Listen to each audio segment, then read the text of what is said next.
വിശ്വാസികളെ സംബന്ധിച്ചിടത്തോളം എനിക്കൊക്കെ ഹജ്ജിന് കഴിയുമോ എന്ന് ചിന്തിക്കുന്നതിനു പകരം ഇൻഷാ അല്ലാഹ് എനിക്കും ഹജ്ജ് ചെയ്യണം എന്ന് ആഗ്രഹിക്കുകയും അങ്ങേയറ്റം കൊതിക്കുകയും അതിനുവേണ്ടി പരിശ്രമിക്കുകയും ചെയ്യേണ്ടതുണ്ട്.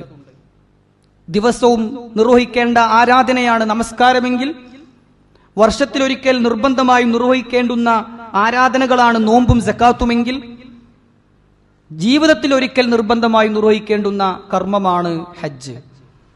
റസൂലുള്ളാഹി സ്വല്ലല്ലാഹു അലൈഹി വസല്ലമ പറഞ്ഞു, ഇസ്ലാം നിലകൊള്ളുന്നത് തന്നെ 5 സ്തംഭങ്ങളിലാണ്. അതിൽ 1 ഷഹാദത്ത് കലിമയും, 2 നമസ്കാരവും, 3 സക്കാത്തും, 4 നോമ്പും, 5 ഹജ്ജുമാണ് എന്ന് റസൂൽ സ്വല്ലല്ലാഹു അലൈഹി വസല്ലം നമുക്ക് പഠിപ്പിച്ചു തന്നിട്ടുണ്ട്.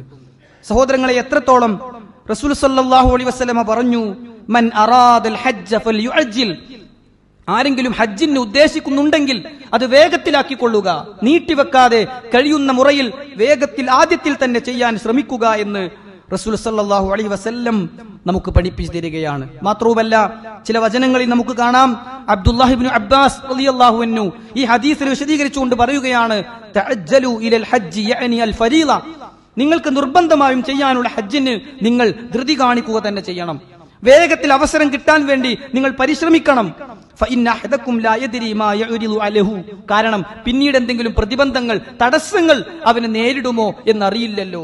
സഹോദരങ്ങളെ, അതിനുള്ള കഴിവുള്ള, ബിൽഡിങ്ങുകളുള്ള, കച്ചവടങ്ങളും ബിസിനസ്സും ഒക്കെ വിജയിച്ചിട്ടുള്ള, പാടവും പറമ്പുമുള്ള, പണ്ടവും പണവുമുള്ള, എല്ലാ സൗകര്യമുള്ള ആളുകൾ പിന്നീടാകാം എന്ന് നീട്ടിവെക്കുന്നതിൽ ഒരു കാര്യവുമില്ല എന്നാണ് ഈ വചനങ്ങളൊക്കെ നമുക്ക് പഠിപ്പിച്ചു തന്നിട്ടുള്ളത്. എത്രത്തോളം റസൂലുള്ളാഹി സ്വല്ലല്ലാഹു അലൈഹി വസല്ലം പറഞ്ഞതായി ഹദീസുകളിൽ നമുക്ക് കാണാം.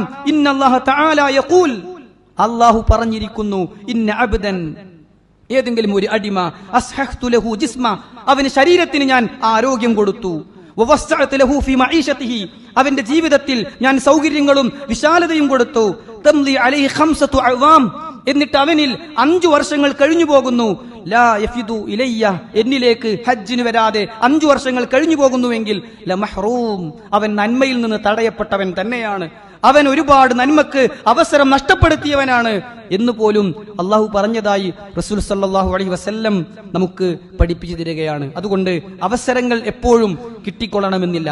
എന്നാൽ അവസരത്തിനു വേണ്ടി ആഗ്രഹിക്കുകയും അതിനുവേണ്ടി പ്രാർത്ഥിക്കുകയും അതിനുവേണ്ടി നമ്മൾ പലതും സ്വരൂപിക്കുന്നത് പോലെ, പല കാര്യങ്ങൾക്കും വേണ്ടി നമ്മുടെ സമ്പത്ത് തങ്കരിച്ചു വെക്കുന്നത് പോലെ, ഇൻഷാ അല്ലാഹ് എനിക്ക് ഹജ്ജിന് പോകാനുള്ളത് ഞാൻ ഒരുക്കുന്നു എന്ന രൂപത്തിലേക്ക് ഒരുങ്ങാൻ സഹോദരങ്ങളെ നമ്മൾക്ക് ഓരോരുത്തർക്കും സാധിക്കണം. അതിന് അല്ലാഹു തൗഫീഖ് നൽകട്ടെ.